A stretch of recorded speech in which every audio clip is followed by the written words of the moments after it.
passé est-il passé? J'ai essayé d'y réfléchir. D'abord dans un avion, couché, les genoux relevés, sur le siège déplié à l'oblique. Un casque sur mes épaules, sur mes oreilles étouffe le bruit des moteurs et de l'air. J'écoute couperins, l'un après l'autre, des morceaux écrits pour la viole. J'essaie de penser au texte que je me suis engagé à écrire et à vous lire aujourd'hui. Le passé est-il passé? Mon esprit, malgré moi, vagabonde.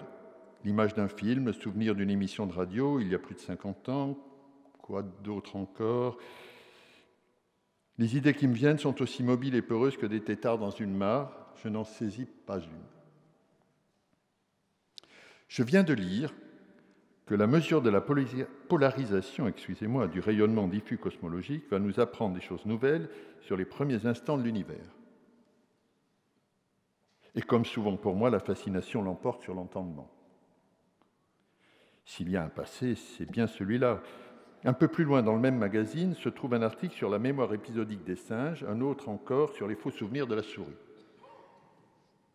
Ne serait-il pas extraordinaire qu'à nous tous, nous rassemblions dans un discours ce que nous savons, comprenons et pensons du temps, science et poésie, art, que nous partagerions avec ceux qui nous écoutent ou qui nous liront. Et sinon du temps entier, de cette question au moins sur le passé. Mais moi, là-dedans, à nouveau, ma pensée s'égare, peut-être parce que quelque chose me manque pour penser au passé. Sans doute à cause de cet obstacle, je ne comprends rien au présent. Je doute qu'il existe. Peut-être faut-il, pour le concevoir, être dans le monde et pas devant lui, entendre les mots de Rainer Maria Rilke dans la 8e élégie à Duino et y retrouver, je le cite, « Nous dont les yeux sont comme retournés, la vue qu'a la bête seule sur l'ouvert. » Je n'y parviens pas. Il me semble plutôt que le présent, comme le point des mathématiciens, n'existe que comme une construction de notre esprit, une construction très utile, indispensable même, mais sans réalité perceptible. Il me semble qu'il n'y a en fait pour notre conscience, et c'est peut-être là l'effet de nos yeux retournés, que du passé. Les sons que j'entends ont mis du temps pour parvenir à mon oreille. Il a fallu du temps encore pour qu'un signal parvienne à mon cerveau. Que j'en prenne conscience, que ma mémoire agisse sans cesse pour les lier entre eux. Entendre cette musique, l'aimer, ont été des actions différées qui n'ont pas été directement déclenchées par la musique, les sons, mais par des traces successives. De la manière la plus générale, de tout ce qui s'est passé, de ce qui constitue le passé, je ne connais jamais que les traces matérielles, physiques, celles qui sont enfouies dans mon cerveau, celles ensuite qui, partagées grâce au langage puis à l'écriture, sont dans la conscience commune, celles enfin, matérielles et physiques encore, qui restent lisibles dans tout ce qui nous entoure, celles des civilisations, celles des animaux, des plantes, de tout ce qui vit, celles des climats, des roches, bref, de tout, jusqu'au rayonnement diffus cosmologique. En attendant, peut-être des traces plus anciennes encore, rendant plus énigmatique encore le temps. Les traces dans les corps, dans les livres, dans la littérature, les arts, toutes les œuvres de l'esprit. Des pyramides inversées de traces à partir de chaque trace originelle. Du passé, toujours du passé, régénéré, sans fin. Laissant la place à de futurs passés qui, à leur tour, n'existeront qu'une fois passés. Le passé n'est pas passé, il est le passé, fait de traces qui, à l'exception de quelques-unes enfouies en nous, secrètes, sont ce que nous pouvons partager. Par elles passe tout échange, toute communication. Elles se diffusent et alors, ordonnées ou pas, se multiplient, ou bien s'effacent et disparaissent. J'ignore ce qu'est le présent. En tout cas, nous ne le partageons pas. Ce que nous partageons, ce sont les traces du passé. Je déplacerai donc la question. Au jeu de mots près, elle reste la même. Les traces passent-elles? Je reprends, mais cette fois dans mon bureau. Mais j'ai besoin d'aide. À moi, Victor Hugo. N'a-t-il pas dit sur ce sujet des choses essentielles dans le long commentaire qu'il fait au chapitre 2 du livre 5 de Notre-Dame de Paris, des mots ambigus qu'il a lui-même mis au chapitre précédent dans la bouche de l'archidiacre Frollo. « Hélas, ceci tuera cela ». Enfant, je sautais le chapitre pour revenir au plus vite à l'histoire, même quand j'en ai bien connu la fin. Architecte, je l'ai lu avec une tristesse mêlée de dépit, comme célébrant la victoire du livre sur le monument, de la littérature sur l'architecture. Je l'ai relu. Le plus important m'avait échappé jusqu'ici. Il est pourtant clairement mentionné dès la fin du 3e paragraphe. C'est l'imprimerie qui tuera l'architecture. Pas le livre, l'imprimerie, grâce à la diffusion qu'elle permet. Le bâtiment et le manuscrit, ces deux traces étaient uniques. Le premier avait la solidité de la pierre. Hugo ne songeait guère aux architectures de bois. Le second se confiait à des matériaux tous fragiles. Le livre imprimé n'est pas moins fragile, mais produit en grand nombre, diffusé partout, il devient impossible à détruire. La pensée, grâce à lui, je cite Hugo, flotte dans l'air, va partout, résiste à tout, elle se fait troupe d'oiseaux, s'éparpille aux 4 vents et occupe à la fois tous les points de l'air et de l'espace. Qu'importe la description que fait Hugo de l'architecture comme langage, elle est assez spécieuse. Qu'importe aussi l'évocation qu'il fait de l'architecture à son apogée, sa chute ensuite après Gutenberg, l'important du texte n'est pas là. L'imprimerie, une technique qui fait proliférer la trace à un prix et avec un encombrement qui assure sa diffusion rapide dans l'espace, permet d'accélérer le partage de ce qui peut être partagé, le passé, modifie la marche des idées, accompagne, fait connaître ou découvrir une autre politique. Qu'il serait bon, comme Hugo, de savoir faire tourner les tables et de l'interroger sur ce qu'Internet apporte aujourd'hui à la pensée. Nul doute, les coups répétés nous le diraient clairement, Internet tuera le livre imprimé. Il diffuse plus vite, moins cher partout, toutes les traces qui s'attachent à chaque trace initiale, études, commentaires, analyses, opinions, il les rassemble, il les comprime. Tout le monde accède à tout, dans l'instant, et nous pouvons tout conserver. Les écrits, les sons, les images, tout. Enfin, pour être plus précis, tout ce qu'on peut représenter dans le langage des ordinateurs et avec la précision des transmissions. Mais qu'importe les limitations toujours momentanées, jamais le passé n'a été aussi bien partagé. Quelques heures d'errance au hasard des mots ou de recherche organisée nous apportent plus de connaissances inattendues ou désirées que des semaines de bibliothèque. Nous gardons tout, jusqu'à en être encombrés, tout, jusqu'au plus insignifiant. Le champ de notre savoir se dilate, comme les cartes de Lewis Carroll ou de Luis Borges, toujours plus précises, augmentant leur surface jusqu'à l'absurde et l'inutilisable, jusqu'à l'inévitable abandon, la destruction. Nous sommes loin encore de la limite, mais il va falloir faire le compte de l'énergie ainsi dépensée. Elle a cessé d'être négligeable. Il va également falloir accepter l'oubli. Il est sans doute, comme dans notre cerveau, nécessaire à l'organisation et à la pérennité de la mémoire. Plus encore, il va falloir le décider. Dans ce grand tohu-bohu de merveilles et d'inutilité, tout change. Des enseignants, nous n'attendons plus qu'ils nous apportent la connaissance, mais qu'ils nous apprennent comment chercher, et plus encore comment trier. Nous exprimons nos opinions, nous savons faire circuler les mots d'ordre, nous rassembler, déjà la politique change. Et les œuvres d'art? Sont-elles emportées par ce courant? Doivent-elles changer? Changent-elles? Je ne le crois pas. Je ne le crois pas parce qu'elles restent délibérées et fragiles. Les œuvres d'art, toutes les œuvres de l'esprit peut-être, sont des traces délibérées. On ne les laisse pas, on les décide, on les fait. Avec les regards qui se succèdent, le temps vient battre sur elles, les fatiguer, les dégrader, les détruire à la fin souvent. Même faites du matériau le plus résistant, le plus inerte chimiquement, elles sont fragiles parce qu'elles sont uniques, parce que leur forme défie celles qui les entourent. Ce qui m'émeut le plus à Saqqara, c'est le rapport des pyramides et des collines qui les entourent, opposition d'une forme simple issue de l'esprit, la plus simple possible, la pyramide, et celle plus complexe ou répondant à un ordre moins lisible des paysages. Ou encore, comme un lien entre elles, celle intermédiaire des pyramides plus anciennes ou moins solidement bâties. Retour à l'amoncellement, au tas, à la forme naturelle. J'ai le même sentiment quand je vois une sculpture en bois, en pierre, dont les intempéries ou le contact du sol ont dégradé la forme donnée par l'artiste. Celle-ci, souvent, partait de celle constitutive du matériau. Elle ne la niait pas. La dégradation l'y ramène.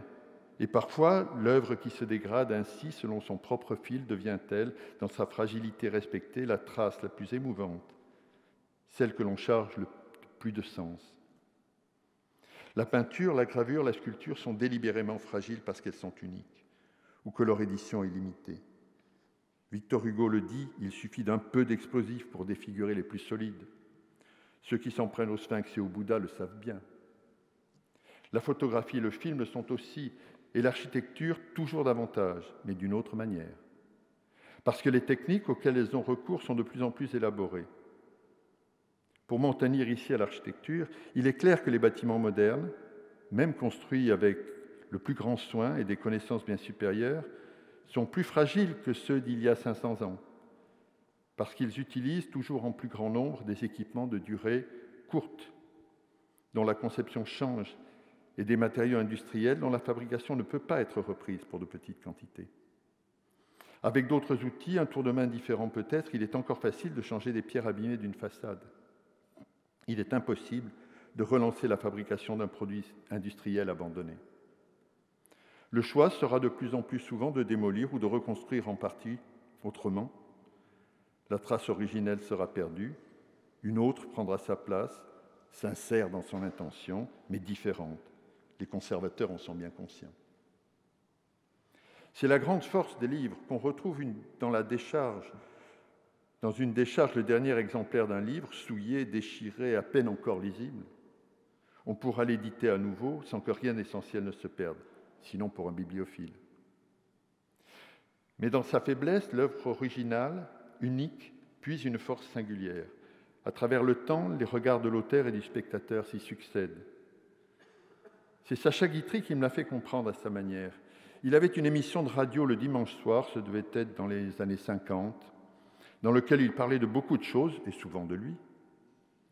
Un jour, il a expliqué la volupté d'être seul devant la Joconde. Seul, assurément seul, insistait-il.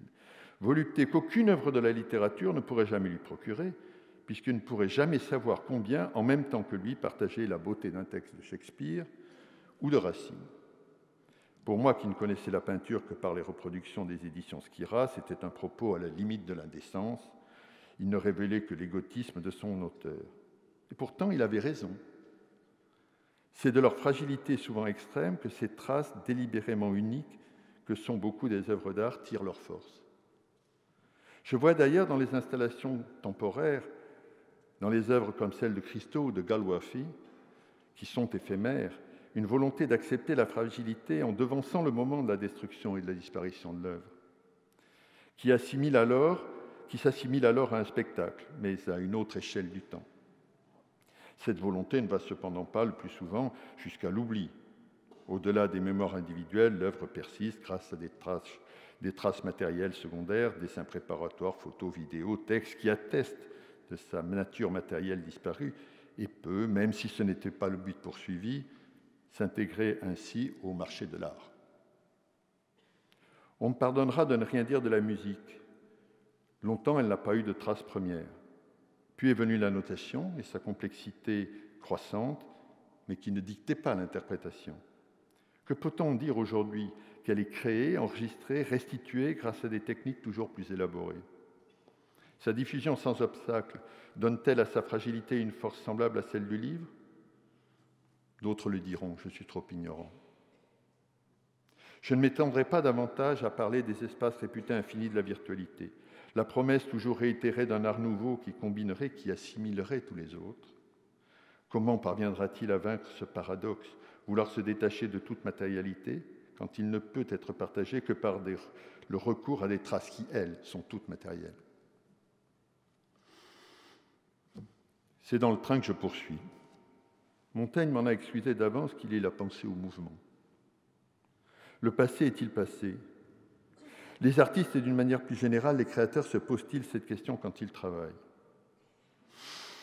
À de rares exceptions près, je ne saurais pas en citer une seule, jamais sans doute.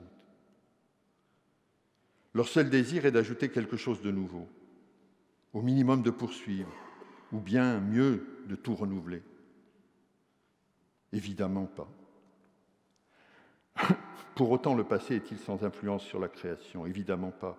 Comment serait-il possible de se débarrasser de toutes les traces dont même dans la retraite la plus déserte nous sommes envahis?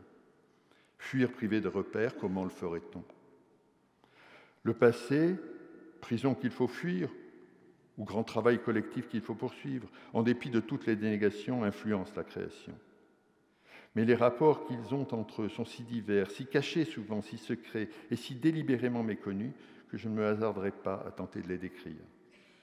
Je ne sais répondre que pour moi, et encore.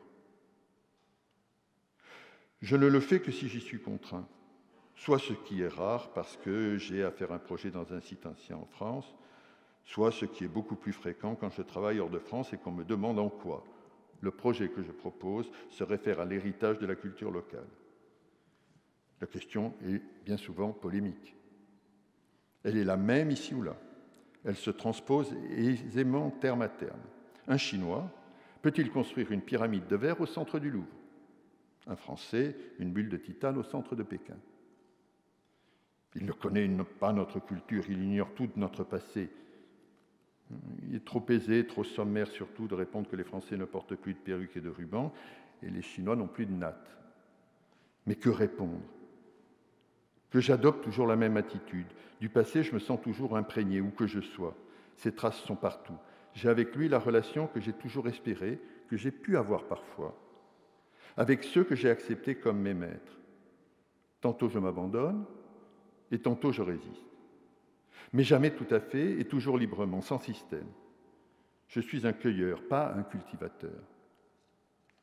En cela, peut-être suis-je un grand-père compréhensif de cette petite poussette chère à Michel Serres, qui se promène dans le savoir sans craindre les désordres des chemins de traverse et les sauts.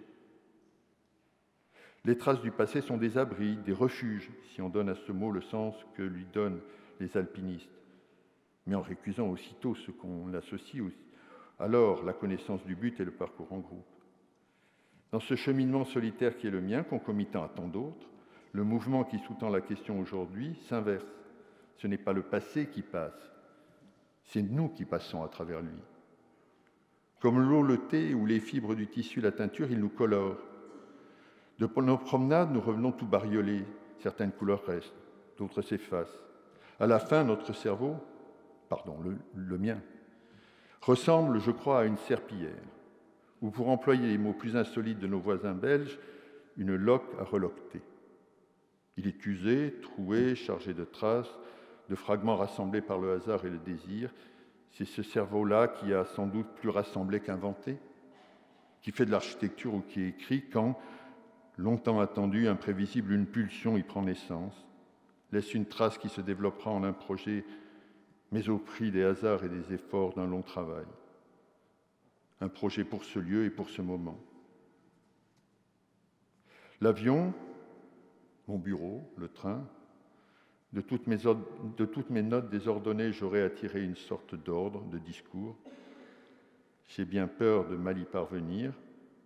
Je n'ai jamais vraiment été un bon élève, studieux, appliqué et obéissant. Je me rassure en me disant que chacun comprendra avec indulgence que je m'en tienne à une histoire, à cette fiction sur ce qu'a été ma réflexion, et ne me tiendra pas rigueur de la changer demain peut-être. Merci de m'avoir écouté.